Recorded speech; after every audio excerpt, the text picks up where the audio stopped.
let's do this. First of all, I'm just so happy to be in front of the camera again, because the last few days have been pretty rough.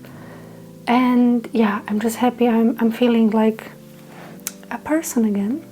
Anyway, hi everyone, Siren here and welcome back to the channel! For those of you who are seeing me for the first time, I am a witchcraft practitioner, dancer and tarot and oracle lover. Today I decided to do a tag called 10 Forever Cards, originally created by Nova Luna Tarot. I'm going to put the link to her video down below in the description box, most probably, so you can go and check that out. So this tag is basically about showing you my 10 favorite cards ever, both from tarot and oracle decks. A little bit of a disclaimer before we begin: these cards are not in order, which means that the very first card I'm going to be showing you is not like my ultimate favorite card of all times, not at all.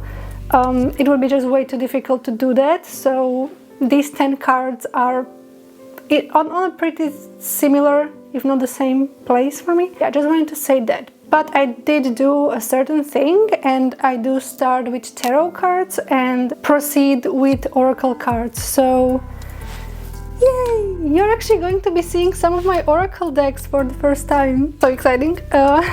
Okay, so I guess let's just begin. So starting with the card number 1. The card number 1 that I chose is the Devil card from the Nameless One Tarot and Oracle. One of my favorite decks of all times.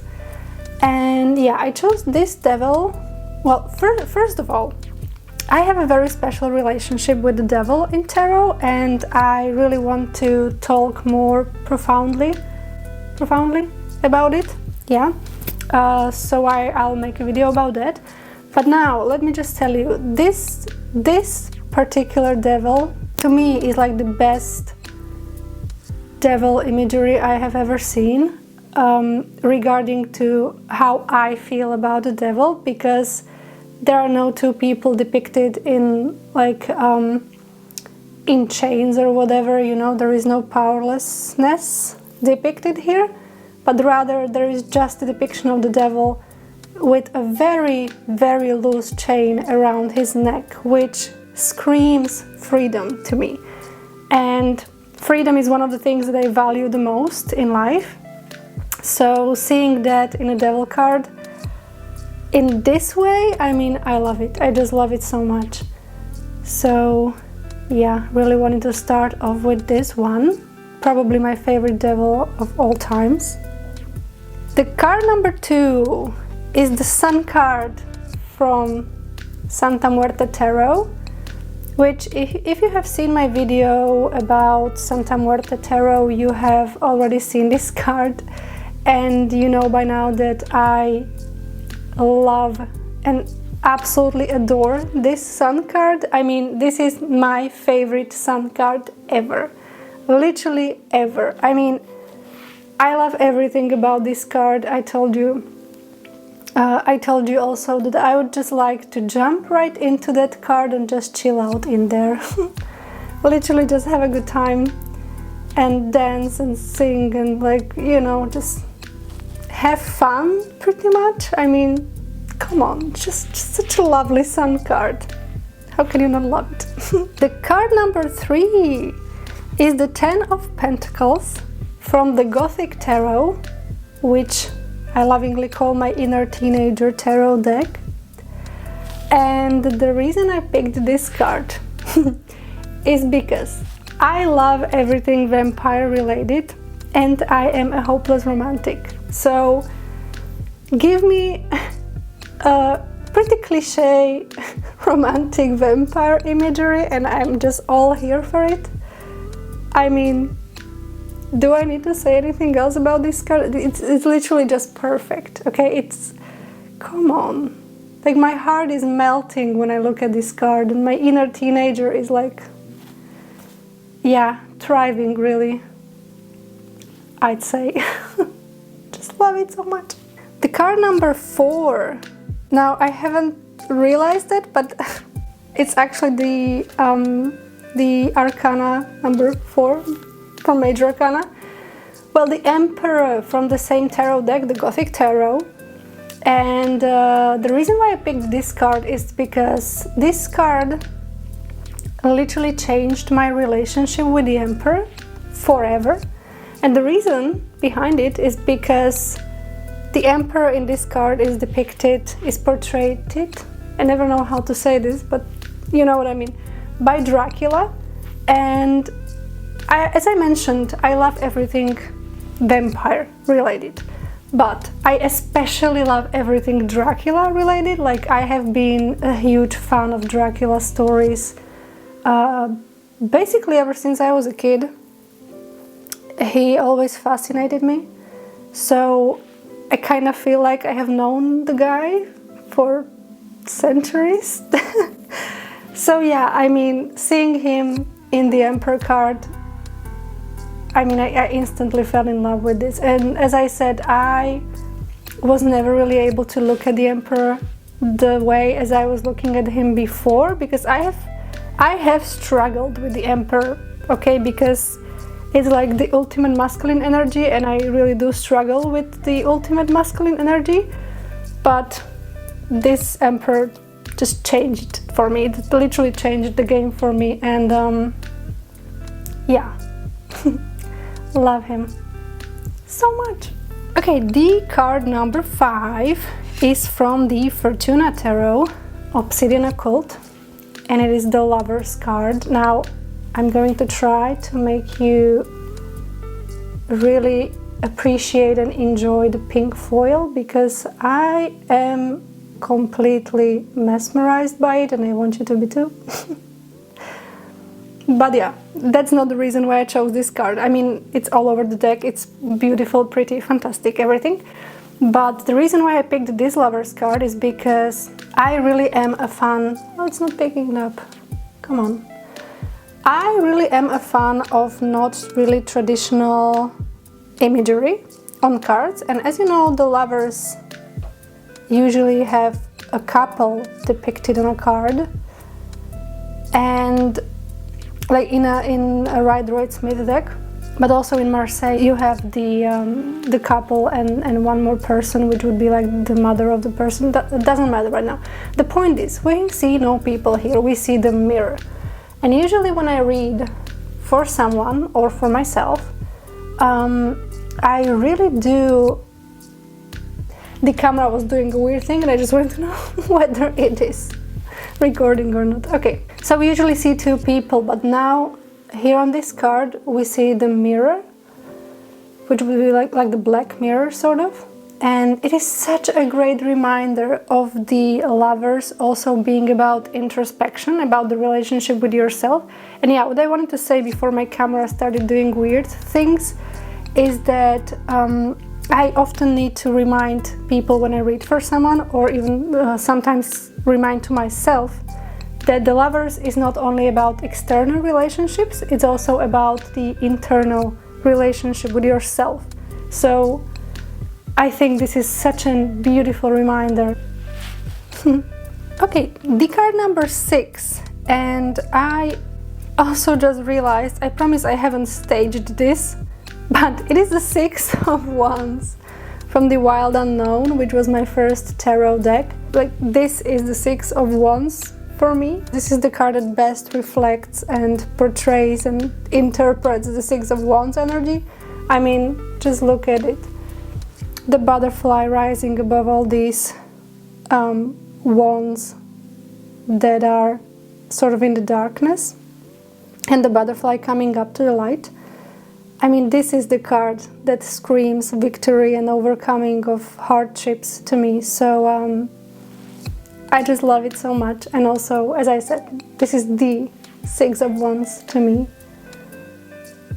I'm forever going to be loving this card. And also this has been one of the cards that I saw when I was, I think that when I was getting the deck. It's been a while ago now. I mean, yeah. I don't even know when exactly. It was years ago, but I mean, such a lovely memory. Also, I have a lot of lovely memories with this card. I've been getting this card when I was actually overcoming something huge in my life, and just seeing this card reminds me of that, and like, yay! The card number 7, if I'm not mistaken, hold on. Yeah, the card number 7 is from Lovely Tarot, and it is the Princess of Wands, which would be the Page of Wands, just renamed. And I chose this card because it is depicted by a belly dancer. And as some of you know, maybe other people don't, I am a belly dancer myself, well, fusion belly dancer to be precise. But yeah, seeing a belly dancer in a tarot deck, how could I not love her? How could I not love her? And I also love her being in a Page of Wands energy because it's, I think it's really suitable. So yeah, I fell in love instantly, and it's one of my favorite cards of this deck, if not my, yeah, I think it is the favorite card of this deck to me, I think. But anyway, just give me more dancers, give me more belly dancers in decks. I am all here for it. I love her so much. So that would be it for the tarot portion of the video, and we are going to proceed with oracle cards. We have 3 more to go. So the card number 8 is from the Threads of Fate Oracle Lumen Edition, and it is the card called Movement, which again, let me make you appreciate the golden foil. I love these cards so much, like it's so beautiful. But anyway, the real reason why I picked this card is not because of its foil, though it is beautiful, but as I mentioned, I'm a dancer and I love movement, and I love movement in general, not just dancing, but also like anything, like walking or running, okay, stretching, a workout. I'm trying to befriend workout, okay, I am trying, but the point is, I just love movement in all forms. I always try to tell people to move a little bit more. I try to motivate people to move because I think movement is such a beautiful gift, and it is just such a magical thing to do, to move. I mean, come on. So I just love the card being called Movement. Plus, the other thing I really love about this card is that it is portrayed by the serpent, well, and the egg, but the serpent imagery I just love immensely. I love serpents. Also, if you saw a fusion belly dance, at some point you know that there are a lot of serpentine movements, and I'm just all about that. I just love it so much. So seeing serpents on decks, also yay, and seeing a serpent in conjunction with the movement word, I mean, perfect. Okay, the card number 9 is from Dia de los Muertos Oracle. It is the card called Esqueleto, which means the skeleton in English. And I picked this card because, well, first of all, it's one of my repetitive cards from this deck. Like this deck just loves giving me this card. And the other reason is because it is telling you to focus on what matters, as opposed to be distracted by the details or elements that don't really help you with anything, you know?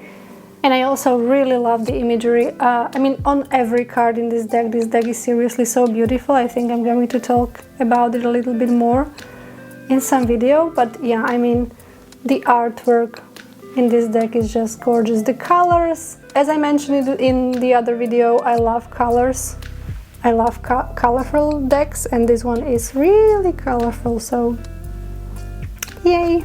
And the last but definitely not least is a card from El Oráculo Jade, or the Jade Oracle, and it is the Lord of the Corn, El Señor del Maíz.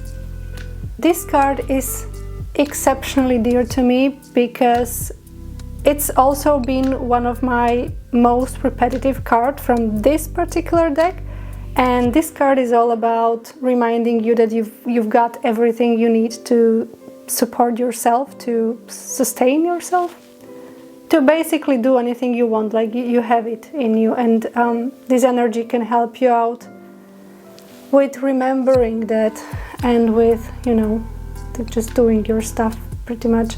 This was extremely simplified, but to not make this video too long, I'm just going to leave it here. But I love this card. He's one of my most favorite energies, deities even, because yeah, he's an Aztec deity, so yeah.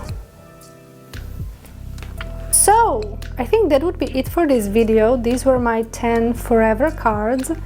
Now I could definitely talk more about each card, but I'm trying to keep this one kind of sweet and short and sweet, however you say it. Let me know if you recognized any of these decks, if you have any of these decks, or if you would like to see more of one of these decks, or, you know, just let me know your thoughts. Also, if you do have a YouTube channel as well, or if you are doing videos elsewhere, I also encourage you to do this tag, because I think this has been really fun. I mean, it's always a fun talking about your favorite decks and your favorite cards, right? So yeah, I also encourage you to do this tag as well. I think that would be it from me for today, so stay kind and I will see you in the next video. Bye bye!